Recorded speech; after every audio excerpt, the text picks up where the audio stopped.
Okay everyone, welcome to the channel. Today we're back on GT Sport and we're back with another race in the FIA Championship. This time it's my first race in the Nations Championship. It's round number 3, driving the Group 2 cars at Fuji Speedway. I decided to do this one. I love the Group 2 cars, I love the Super GT cars, and I also like this track, so I decided to do this. We did the time trial just a few hours, literally an hour before the race. Got myself an okay lap, didn't push it too hard, and then went for the first slot. It was actually 5 PM in the UK, quite a competitive slot. Some very big names in the lobby you can see in qualifying so far. We've got Organ here, we've got Waffle, and we've also had Giorgio in the lobby. This was the only lap I could do though. You can see again on the right hand side, I totally messed up qualifying. I was trying to do give myself 2 laps. Now the first lap I lost the rear again on this corner, messed up qualifying, and then realised I was only going to have time for one other lap, so I just had to keep just driving around, and then pitted at the right time, giving myself this lap to do. You can see I was being very cautious on this lap though, because I hadn't set a time yet. Couldn't risk really having an incident and starting from the back of the grid, so being a bit cautious, especially into this braking zone. I lost quite a bit of time, you can see, going purple through there, but then braked really early there, and just really cautious on every bit here now, just trying to keep it smooth, which might have helped a bit, but I think there was a good few tenths left on this last sector. But I just wanted to get a lap in and make sure I was starting towards the front of the grid. Actually drove it okay, but I was just trying to make sure that I'm not pushing the limits too far, because obviously you don't want to start from the back of the grid in these cars. Very evenly matched, the Group 2 cars. There's no real advantage in terms of car. Everyone gets total free choice of car. So, and it's also a very hard track to overtake on because of the slipstream and the loss of downforce when you're in someone's slipstream. So just trying to get a solid lap in, going over the line, and it's actually looking like a fairly competitive lap as we go over the line, and that puts us up to P2. However, Giorgio there just managed to get over the line, I think, before the qualifying ended, and got himself into P2. So we started P3, you can see there, flashing our lights, just behind Giorgio 57 and Org in P1. So a very competitive lobby, and I was actually really happy to put the car there. It could have been a much better lap. I think there was definitely a 29.7 to 8 in it if I would have been able to push it 100%, but it probably would have been the same for P1 and P2. I think if they could have got their laps in, they could have gone a few temps faster as well. So not too bad there in P3. Quite a competitive lobby, over 2,600 points available for the win. You can see the lobby was full of the top 10 stars. I think you can see P1 and P2 were in the top 10 stars right at the top, and also I think P4 was in top 10, and Garassa there in P6 I think was actually top of the top 10 stars on the time trial, and RC Snake I think was on that top 10 stars as well. A lot of the drivers that were actually in the time trial in the top 10 were in this lobby, and shows you how competitive it was all the way through the field there in the top 10. It drops off a little bit towards the back I think in terms of lap time, but still, you know, it's still within a second of, just over a second off the pole position time, all the way down to P11. So it was going to be a good race. I was looking forward to it. Obviously I like this combination. This is one of the combinations where I have streamed a fairly good result at in the past with the hard tyres on when we were just doing daily races. Had quite a good finishing time, so was fairly confident to be able to match the time of the front runners and just trying to keep with their pace. This was obviously going to be a very competitive race, and I was really looking forward to battling all the way to the end and seeing if I can pick up a good result. Obviously not done any Nations race so far, so trying to get a good solid result. The aim of this race was maybe not be as aggressive as I normally am, because I need to just get solid results in the Nations because I'm not doing all the races. So trying to be tactical and trying to make sure that I pick up good points. So starting from P3, the lights are about to go out and we're about to start the countdown for the start of the race. So starting straight away, you can see straight away behind Giorgio, waiting for the timer to count down to 0, and then we can start this race. We're going to go straight to the TV replay camera for the start of the race as we chase down Giorgio and Org and try and stay with them, and also defend from some very fast drivers behind us. So the race started, and you can see the slipstream everyone following the slipstream of P1. You see the line of cars all the way down to turn 1. I decided to go over to the left hand side to get a bit of a visual reference for turn 1 in terms of the brake marker, because Giorgio's car was slightly blocking it and I didn't want to brake too late or too early. So going through to turn 1, you can see most cars nice and clean through there, no real incidents. Everyone seems to have got through there nicely there. You can see in the distance a nice clean start. That's why I do prefer the rolling starts over the standing starts. Everyone seems to get away cleanly. As didn't really do that corner too well there as we go through turn 2, lost a bit of time, so had to really get back on it now and try and pick up the slipstream, getting a lot of understeer I found when behind the car in front. Obviously not really tested any, didn't really test any race situations in terms of behind cars and stuff, so had no idea what it would feel like, and I actually found that there was a lot more understeer when you were following a car. So trying to get back into the slipstream and pick up GR.2 slipstream to see if we can hang on in there and put some pressure under them. You can see going through this sector, trying to keep it nice and smooth. You can see all the cars very closely packed together. No one's really made any mistakes in this lobby on the opening lap. It looks like everyone's driving really clean and really well so far in this race. You can see everyone taking different lines through some of these corners. You're going to see into this corner, all goes really wide, whereas Giorgio goes in deep and then gets on the accelerator, really narrow angle there, but he's going to compromise his exit speed slightly. You can see there now the delta's going to shorten from myself to Giorgio there. I'm gaining about a tenth where I go for the wider line and a better exit speed, and now that means I'm picking up the slipstream.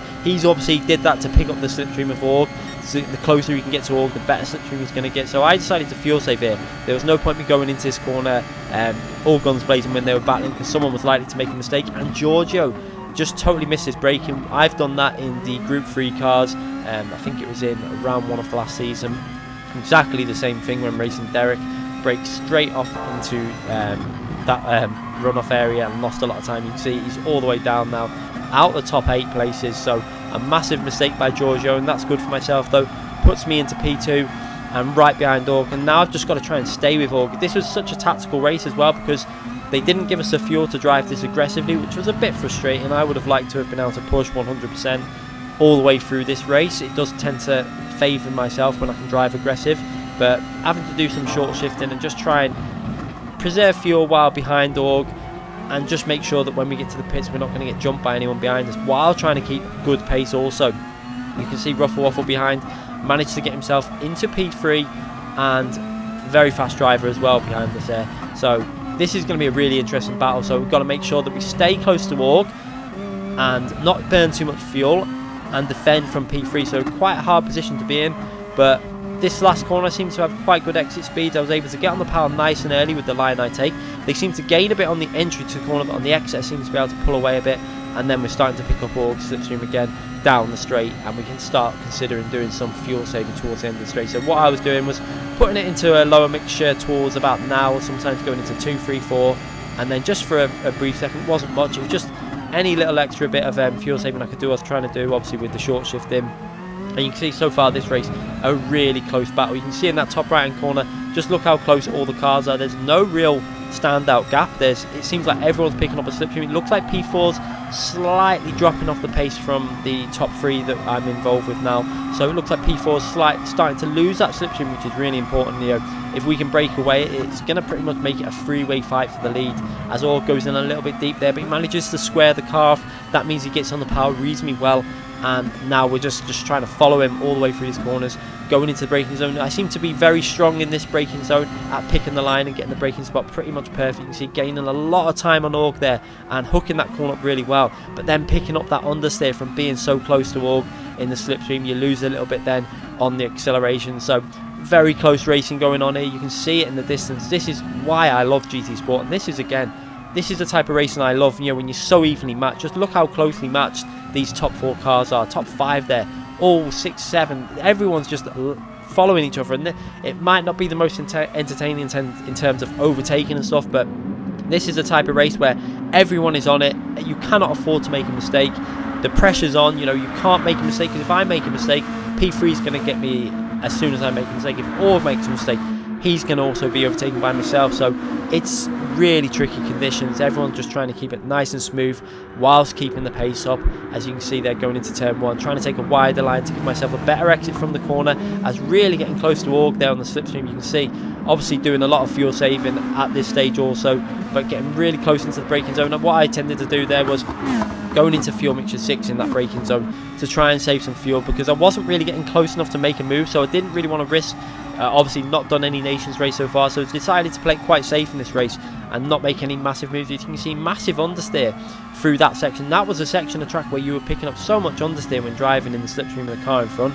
The car just tended to understeer the front end, and you couldn't get the turning in, so it was causing a slightly different line I was having to take through Org. And again, going into the braking, a little bit stronger in the braking area to Org there. Also P3 very good on the braking into that corner. Seems like that was Org's weakness in terms of braking. I think he didn't seem as strong there, but then he was really strong through these few corners here now, and I was just having to just hang on in there and try and stay in the slipstream. You can see staying around half a second behind, keeping on it at the moment. But this is great. This is really good to be battling with Org and some other really fast drivers in this race. This combination though is one of my, I really do enjoy this combination. I love the flow of the track in these cars. It feels so good. I just wish they would have possibly allowed us to race it a bit more. You know, they've got the high rate of tyre wear with the medium tyres, so why can't we have a little bit more fuel so we can just battle to the end without worrying about fuel? It would have been a bit more enjoyable, I think personally.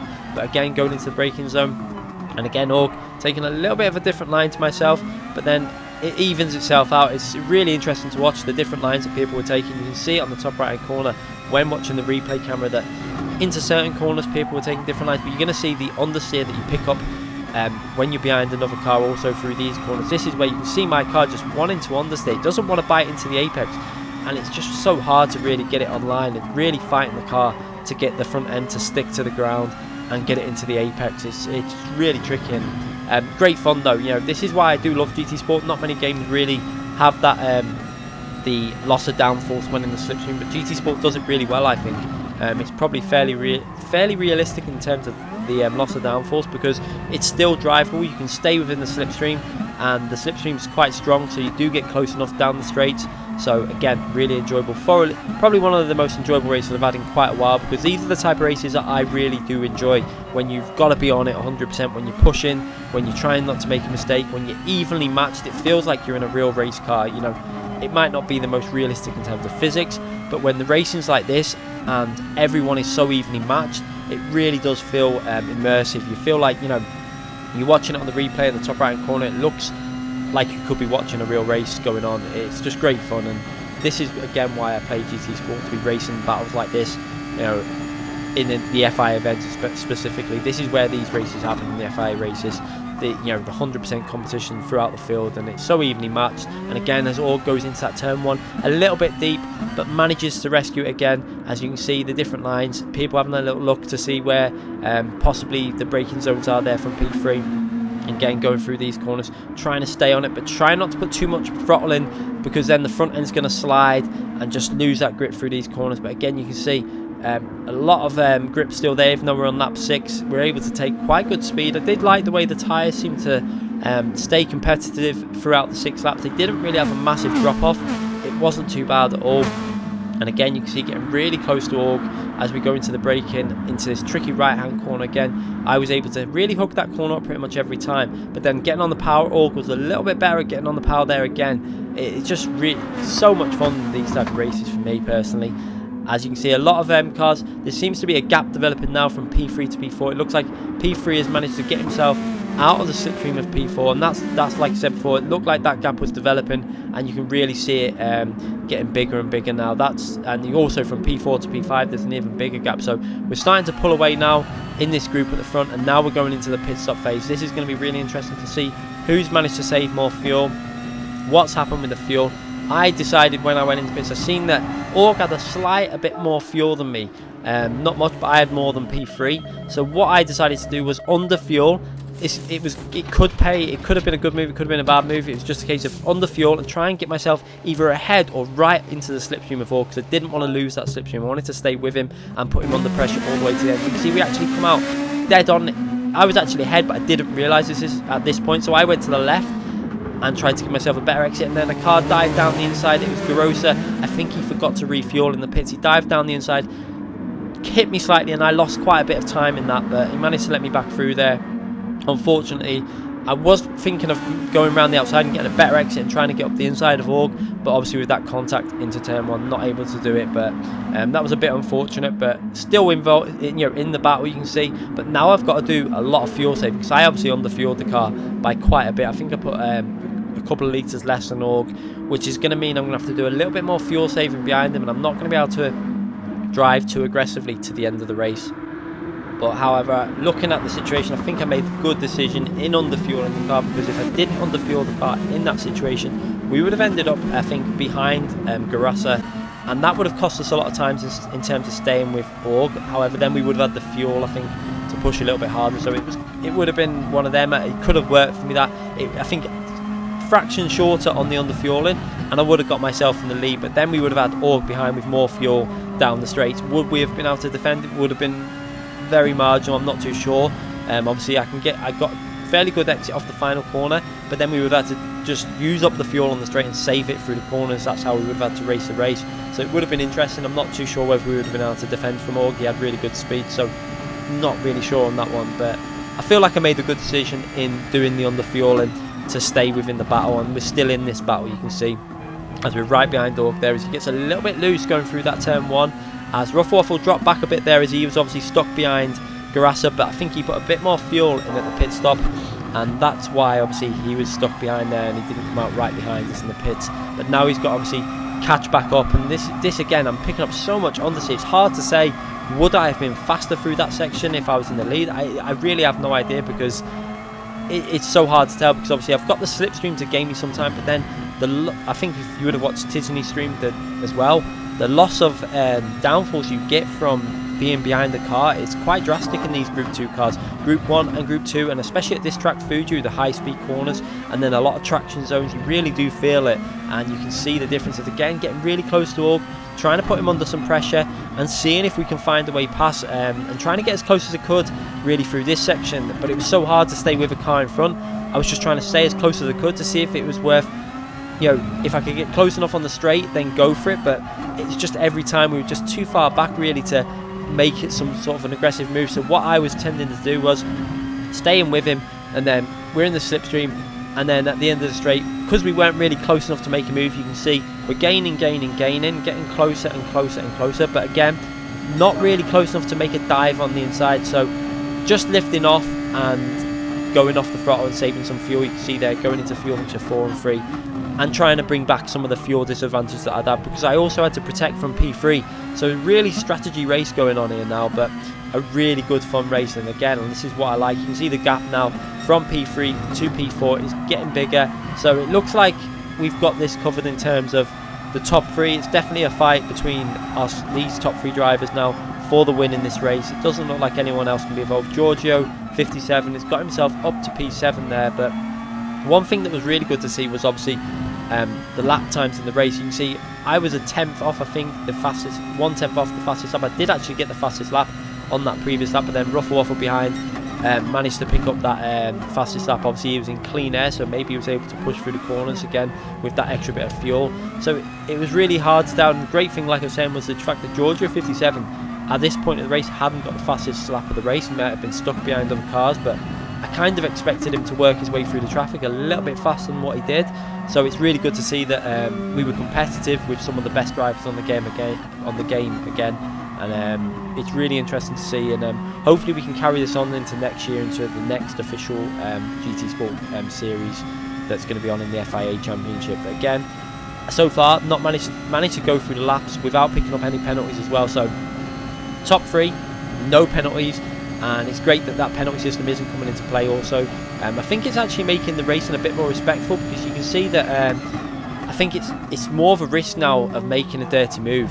You've got to be quite cautious, because if you do pick up a penalty, it really is a big effect on the racing now. And the racing it did look like in this race, like the racing was a bit cleaner, because if you're going to pick up a penalty, it's going to cost you big time, because a 2-second penalty now, the way that the car does it on the auto drive, slowing you down, it actually probably loses you a bit more time than that. And that's why I think you'll find the drivers being a little bit more respectful now in the top split races. I'm not too sure what they'll be like in other splits, but it's definitely the way to go, because you can't really risk going if you do go for a move, obviously you still got to drive aggressively, but if you make a move and you pick up a penalty, it can pretty much ruin your race now, especially in a race like this where it was so close from P1 all the way down to P10. You know, losing 3-4 seconds could pretty much drop you from P2, P1 down to P6 and 7. So you had to be very cautious, but also an influence on the fact on the overtaking on this track is the loss of downforce, like I said before, and the fact that you were just getting into the stride towards the end of the straight with the slipstream, but then you couldn't really go for it. You can see that obviously P3 managing now, I think he had a bit more fuel to burn during this race, so he was starting to put myself under pressure. I'm just trying to stay with Org whilst doing the fuel saving, so I think as also Org had a bit more fuel than what I did. Obviously what he must have done, because he had more fuel going in the pits and he came out after he actually exited the pit after me, so he probably put a good maybe a second's worth more fuel in the car. I'm not too sure. It would have been interesting to see. Maybe we could go back and you could go back in the video and have a little look what he was in when he actually pitted and what his fuel liters stated when he left the pits. I'm not too sure, as I haven't actually checked that out. But you can see now going through these corners, Org taking quite a wide line into that corner, then hooking the apex up, but then it just wasn't possible to do that in the slipstream. You can see also behind me that Ruffle Waffle now behind, obviously because he's picking up the slipstream, he's suffering with that same understeer that I'm getting behind Org. So it's one of them, you can get close to the slipstream, you can get close to the car in front, but then you start getting that loss of downforce. It really does affect you through the corners. So really interesting race, really good fun, and it's just a case of now, can we hold on to this P2 and try and last all the way to the end of the race and get some really solid points, because I knew that P2 would be worth a real big amount of points. I think it was when we started the lobby it was over 2,500 points, but we did have a disconnection in the race. There was another driver in the 31.1s also that got disconnected. I think he would have started P4, I think, just behind myself without the disconnection. So, or P4 or 5. So there would have been 6 cars, I think, in the 1 minute 31s if he didn't get connected. 1 minute 30.1, sorry, not 31s. But you can see in the race so far, fairly consistent driving. Org starting to pull away now. We're on the final lap, and now I've got to start doing a bit of fuel saving. You're going to see still in the slipstream just about to Org, but not really getting close enough, and I've got to really short shift the car, because if you have a little look, I did notice that going over the line we were on 0.9 laps of fuel left for the race, and we'd already been doing some fuel saving. So you can see there, putting in fuel mixer 2 for the first time, had a massive moment of oversteer going through that corner, managed to hold on, and this is going to be quite tense now all the way to the finish. We're just about in the slipstream of Org, but we've got obviously P3 putting us under a lot of pressure, but I'm just keeping that fuel mixer 2 because I wanted to save the fuel, because I didn't feel like this was really going to be an overtaking zone. So I was just trying to short shift it for now, save the fuel for that final straight, and then I was going to just obviously use up the revs and the final bit of fuel all the way to the finishing line and try and hold on to this P2. It's going a little bit deep into that corner for the first time. I really didn't want to do that, but that's lost me a tiny bit of time. You can see that's actually gained Org a good few attempts there where I made that little mistake, and that's put Org 1.3 seconds clear now. And so Org has got this, and all I have to do now is really concentrate on not being too aggressive. As long as I get out this final corner with reasonable traction, I should be able to hold on to this P2. You can see obviously P3 trying to take that really wide line to get really good exit speed onto the start straight, but I managed to get the power down really well, and you can see he's still 4 tenths behind. I'm letting the car rev now because I've just about saved enough fuel to the finishing line. You're going to see it says 0% fuel now. We pretty much run out of fuel pretty much just as the line passes there, so just the fuel very well there, and managed to hold on for a really nice P2 in that race with some very strong competition. You can see likes of RC Snake, Giorgio57, Grasser, P3 there, Ruffle Waffle and Org. A really competitive lobby and a really fun race. Org going over the line with 18 minutes 36. That was actually the fastest time I've seen from this race. I don't know whether any other lobbies had faster, but it was a very fast time by Org, so a really enjoyable race. I'm thoroughly impressed. I was actually impressed with that. I managed to hold on to that P2 with the little practice that I did. I had a headache at the time as well.